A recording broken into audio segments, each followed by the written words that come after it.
Welcome back to my memories. ಇವತ್ತಿನ ವಿಡಿಯೋದಲ್ಲಿ ನಾವು ಒಂದು ಕ್ವಿಕ್ ಬ್ರೇಕ್ಫಾಸ್ಟ್ ರೆಸಿಪಿ ನೋಡ್ಕೊ ಬರ್ತಾ ಇದೀವಿ. ಕ್ವಿಕ್ ಬ್ರೇಕ್ಫಾಸ್ಟ್ ರೆಸಿಪಿ ಯಾರಿಗ್ ತಾನೇ ಇಷ್ಟ ಇಲ್ಲ, ಅದು ವರ್ಕಿಂಗ್ ವುಮೆನ್ ಗಂತೂ ಇಟ್ ಈಸ್ ಅ ವರದಾನ ಅಂತ ಹೇಳ್ಬೋದು. ಇವತ್ತಿನ ಕ್ವಿಕ್ ಬ್ರೇಕ್ಫಾಸ್ಟ್ ರೆಸಿಪಿ ಏನು ಅಂತ ನೋಡ್ಕೊಂಡ್ ಬರೋಣ. ಇಂಗ್ರೀಡಿಯೆಂಟ್ಸ್ ತೋರಿಸ್ಬಿಡ್ತೀನಿ ಬನ್ನಿ. ಇದಕ್ ಬೇಕಾಗಿರುವಂತ ಇಂಗ್ರೀಡಿಯೆಂಟ್ಸ್ ಕೂಡ ತುಂಬಾ ಮಿನಿಮಲ್ ಆಗಿದೆ. 1 ಕಪ್ ಗೋಧಿ ಹಿಟ್ಟು ತಗೋಬೇಕು, 1/2 ಕಪ್ ಆಗುವಷ್ಟು ಚಿರೋಟಿ ರವಾ, ಮತ್ತೆ 1 ಕಪ್ ಅಲ್ಲಿ ಕೊತ್ತಂಬರಿ ಸೊಪ್ಪು, ಕರ್ಬೇವಿನ ಸೊಪ್ಪು ಮತ್ತೆ ಹಸಿಮೆಣಸಿನ ಚಿಕ್ಕದಾಗಿ ಹೆಚ್ಚಿಟ್ಕೊಂಡಿದೀನಿ, ಎಲ್ಲ ಒಂದು 1 ಸ್ಪೂನ್ ಆಗುವಷ್ಟು. ಆಮೇಲೆ ಚಿಲ್ಲಿ ಫ್ಲೇಕ್ಸ್, ಇದು ಆಪ್ಷನಲ್, ಬೇಕು ಎಕ್ಸ್ಟ್ರಾ ಸ್ಪೈಸಿ ಸ್ವಲ್ಪ ಬೇಕು ಅಂದ್ರೆ ಹಾಕೋಬಹುದು. ಆಮೇಲೆ 1/2 table spoon of salt. So first ಇದಕ್ಕೆ ಗೋಧಿ ಹಿಟ್ಟು ಹಾಕೊಂಡ್ಬಿಡೋಣ. ಆಮೇಲೆ 1/2 ಕಪ್ ಆಗುವಷ್ಟು ಚಿರೋಟಿ ರವೆ ಹಾಕೋತಾ ಇದ್ದೀನಿ, ಕೊತ್ತಂಬರಿ ಸೊಪ್ಪು, ಚಿಲ್ಲಿ ಫ್ಲೇಕ್ಸ್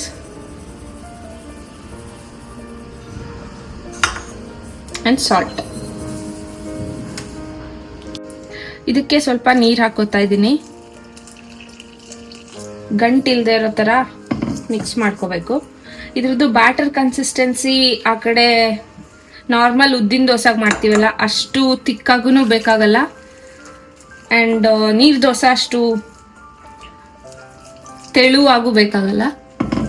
ಸೊ ಇದು ಚೆನ್ನಾಗಿ ಮಿಕ್ಸ್ ಆಗಿದೆ. ಇವಾಗ ನೋಡಿ ಈ ಕನ್ಸಿಸ್ಟೆನ್ಸಿಯಲ್ಲಿ ಮಾಡ್ಕೊಂಡಿದ್ದೀನಿ. ಇದನ್ನ ಒಂದು 3 to 4 ಮಿನಿಟ್ಸ್ ಹಂಗೆ ಸೈಡ್ಗೆ ಇಟ್ಬಿಡ್ಬೇಕು. ಬ್ಯಾಟರ್ ರೆಡಿ ಆಗಿದೆ. ಸೊ ಕಾವಲಿ ಇಟ್ಕೊಂಡು ಗ್ರೀಸಿಂಗ್ಗೆ ಸ್ವಲ್ಪ ಕೋಕೋನಟ್ ಆಯಿಲ್ ನ ಯೂಸ್ ಮಾಡ್ತಾ ಇದ್ದೀನಿ. ಕಾವಲಿ ಹೀಟ್ ಆಗಿದೆ.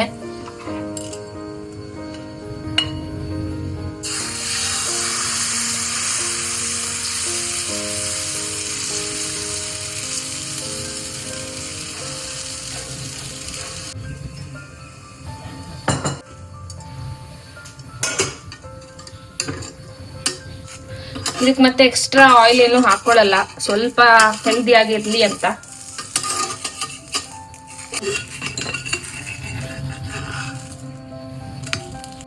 ಈ ದೋಸೆ ಅಲ್ಲಿ ಆಲ್ರೆಡಿ ಹಸಿಮೆಣಸಿನಕಾಯಿ ಮತ್ತೆ ಚಿಲ್ಲಿ ಫ್ಲೇಕ್ಸ್ ಎಲ್ಲ ಇದೆ, ಖಾರ ಇದೆ. ಸೊ ನಮ್ಮಿಬ್ರಿಗೂ ಈ ದೋಸೆ ಜೊತೆ ಜೋನಿ ಬೆಲ್ಲದ ಕಾಂಬಿನೇಷನ್ ತುಂಬಾ ಇಷ್ಟ ಆಗತ್ತೆ. ನೀವು ನಿಮ್ಗೆ ಇಷ್ಟ ಆಗಿರೋ ಚಟ್ನಿನ ಬೇಕಾದ್ರೆ ಮಾಡ್ಕೋಬಹುದು.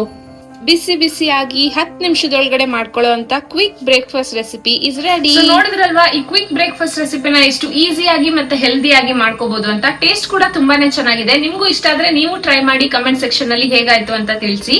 ಸಬ್ಸ್ಕ್ರೈಬ್ ಮಾಡ್ಕೊಳ್ದೆ ನೋಡ್ತಾ ಇದ್ರೆ ಪ್ಲೀಸ್ ಸಬ್ಸ್ಕ್ರೈಬ್ ಮಾಡ್ಕೊಳ್ಳಿ. ನೆಕ್ಸ್ಟ್ ವಿಡಿಯೋದಲ್ಲಿ ಮತ್ತೆ ಸಿಗೋಣ. ಅಲ್ಲಿವರೆಗೂ take care, bye, thank you.